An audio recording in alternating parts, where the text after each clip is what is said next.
A man is facing assault charges for attacking two juveniles in downtown Lexington. Police say it happened in the area of Esplanade and East Short Street about 5 o'clock Saturday evening.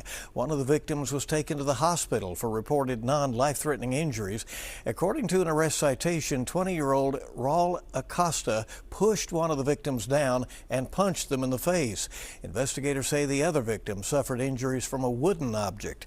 Acosta is charged with second-degree assault and fourth-degree crime as well. He's being held now in the Fayette County Detention Center.